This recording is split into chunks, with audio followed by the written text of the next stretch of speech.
Bonjour et bienvenue à toi sur Workspaces, la chaîne qui te présente l'univers des mathématiques et des sciences physiques sous la forme la plus simplifiée que possible. Alors, aujourd'hui, nous allons faire quelque chose d'un peu plus spécial, car nous allons traiter d'un exercice appelé la quadrature de l'hyperbole. Vous allez voir un peu quelles sont les caractéristiques d'une hyperbole, comment on l'utilise pour le calcul des aires et tout. Vous allez apprendre un tas de choses sur cette vidéo. Donc, suivez-nous jusqu'à la fin, car vous en sortirez largement gagnant. Et surtout, comme on ne cesse de le dire, ne l'oubliez jamais, Workspace c'est nul doute l'option de votre succès au baccalauréat. Alors, présentation de l'exercice, comme je l'ai déjà dit, l'exercice est nommé la quadrature de l'hyperbole. On nous dit soit H, la courbe représentative de la fonction f définie sur R plus étoile, c'est-à-dire que définie de 0 ouvert à plus infini par 1 sur x. On dit que H est une branche d'hyperbole. Pourquoi branche d'hyperbole? Parce qu'elle n'est pas définie sur R. Elle est juste définie sur la partie positive. Ça veut dire qu'on prend la partie de l'hyperbole qui est définie sur le côté des x positifs. On nous dit pour tout t appartenant à 1 plus infini, on note ST, l'aire du domaine. Le domaine donné ci-dessous. On appelle DT le domaine de M de coordonnées x, y, tel que 1 est compris entre x est compris entre 1 et t et 0 est compris entre y et 1 sur x. Il s'agit donc, pour mieux d'explication, il s'agit donc de l'aire située entre l'axe des abscisses, l'hyperbole h et la droite d'équation et les droites d'équation x égale à 1 et x égale à t. Alors, on nous dit, soit t appartenant à 1 plus infini, on nous demande de démontrer que pour h positif, on a 1 sur t plus h inférieur à s de t plus h moins s de t sur h, qui est inférieur à 1 sur t. Et pour tout h négatif, tel que t plus h reste strictement positif, on a 1 sur t inférieur à s de t plus h moins s de t sur h. On pourra interpréter et encadrer les st moins s, st plus h moins st par celle de deux rectangles. Et on nous demande d'en déduire que la fonction s est dérivable au point d'abscisse t. Et on nous demande que vaut s'. On nous dit, troisième question, soit f, la fonction définie sur 1 plus l'infini par f de t égale à s de t moins ln de t. Montrer que f est constante. Calculer f de 1 et en déduire que pour t appartenant à 1 plus l'infini, s de t est égal à ln de t. Alors, pour la solution, comme on a l'habitude de le faire toujours, on va faire un schéma illustratif de l'exercice. Voici notre repère toujours orthonormé. On nous dit, voici la branche parabolique, la branche hyperbolique, pardon, c'est-à-dire que la courbe 1 sur x pour les x positifs. La voici. Voilà les droites de l'équation x égale à 1. Voilà les droites d'équation x égale à t. Voilà les droites d'équation x égale à t plus h. Pour h positif. Alors, ce qu'on fait, c'est quoi? On hachure d'abord en noir. Vous voyez la hachure en noir. C'est l'aire, c'est la ST. ST. ST, c'est quoi? C'est l'aire comprise entre la courbe, la droite des abscisses, la droite d'équation x égale à 1 et la droite d'équation x égale à t. Donc voici ST, la partie hachurée en noir. ST plus h, c'est quoi?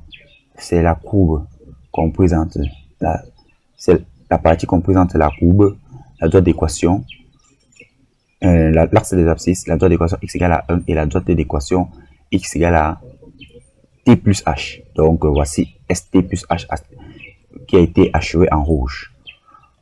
Donc, passons à la résolution avec la question 1.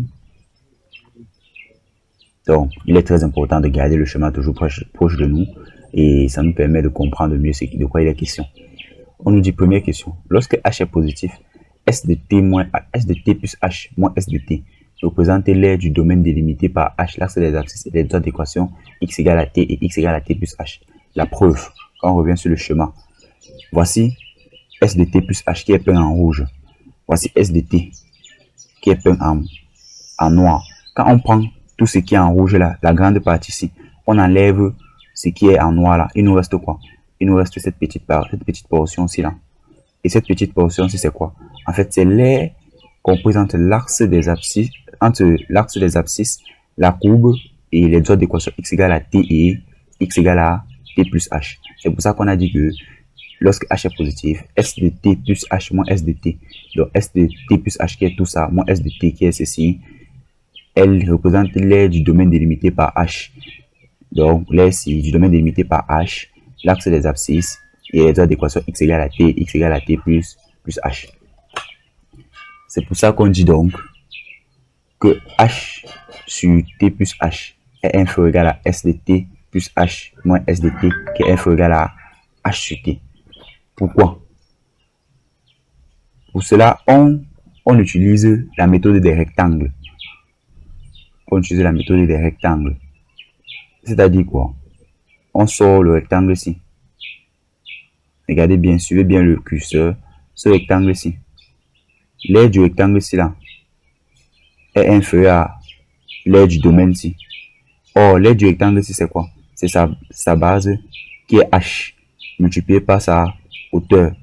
Sa hauteur qui est l'image de t plus h. Bon, ça, qui est quoi? Qui représente 1 sur t plus h. Donc, ça fait h multiplié par 1 sur t plus h. Qui donc h sur t plus h. Ça devient inférieur ou égal à qui? À l'aire de la base ici.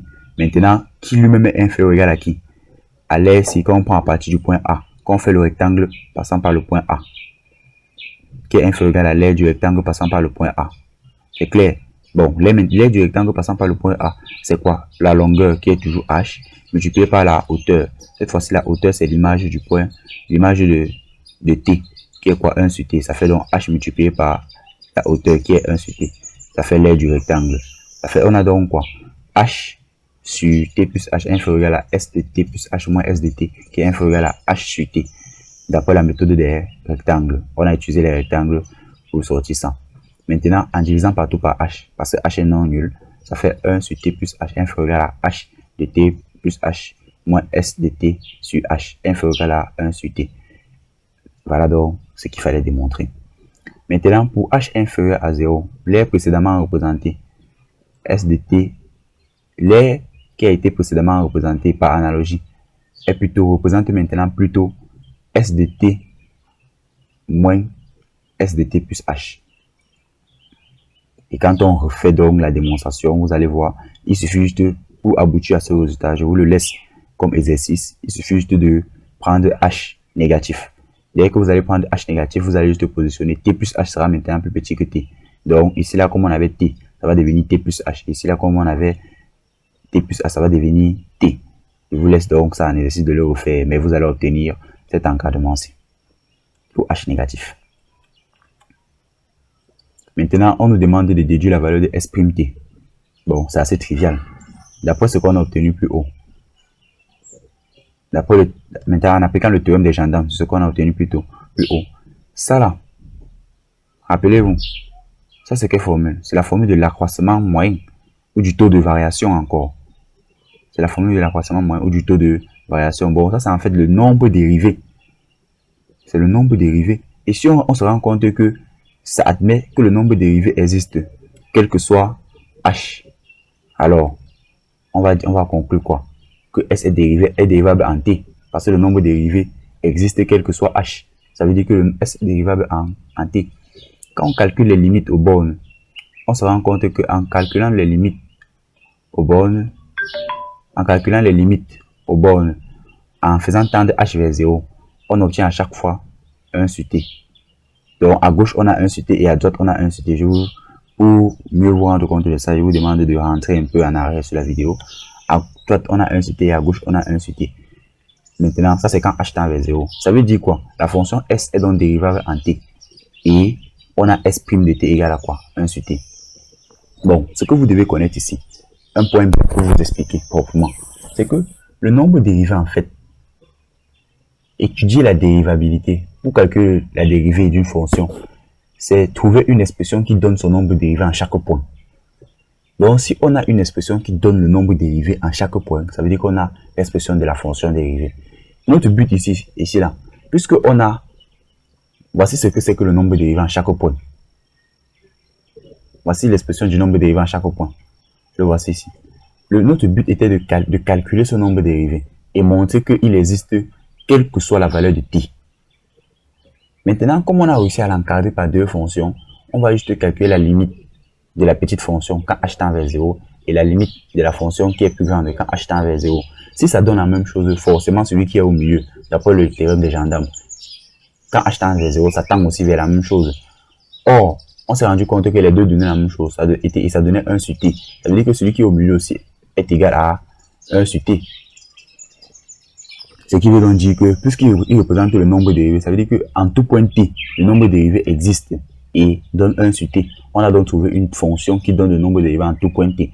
Donc, cette fonction représente donc la fonction dérivée. C'est pour ça qu'on a dit que s' de t égale à 1 sur t.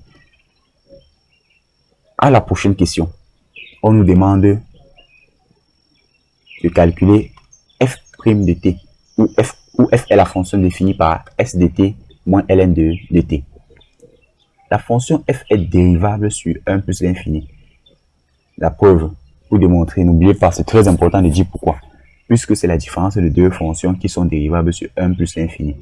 Et pour tout t appartenant à 1 plus l'infini, on calcule trivialement f' de t. Comme f de t c'est la différence des deux, f' de t c'est aussi la différence des dérivés.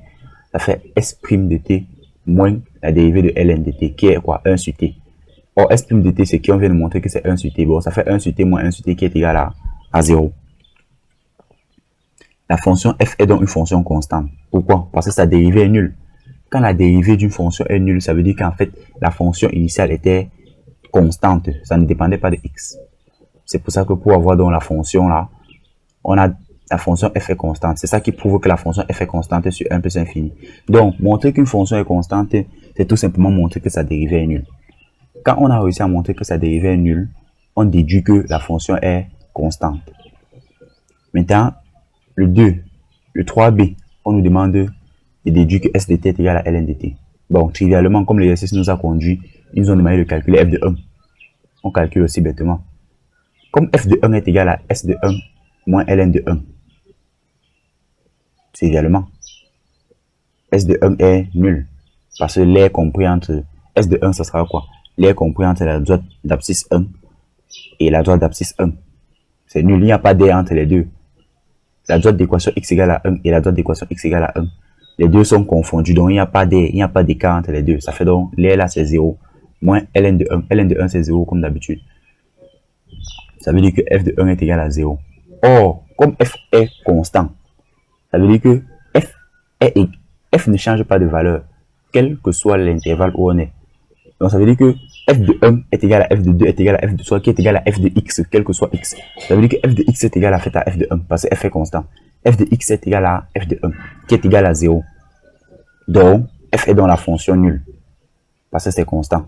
Et c'est égal donc à f de 1 qui est 0. F est la fonction nulle sur 1 à plus l'infini. Donc on a donc s de t est égal à ln de t. Pourquoi? Parce que f est égal à 0 implique que s de t moins ln de t est égal à 0. Ça veut dire que s de t est égal à ln de t.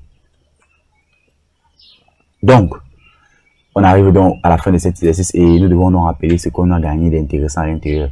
Cet exercice nous a permis de démontrer que le logarithme de t, encore appelé la fonction ln de t, lorsque t est supérieur ou égal à 1, représente l'aire située sous l'hyperbole entre les points d'abscisse 1 et t.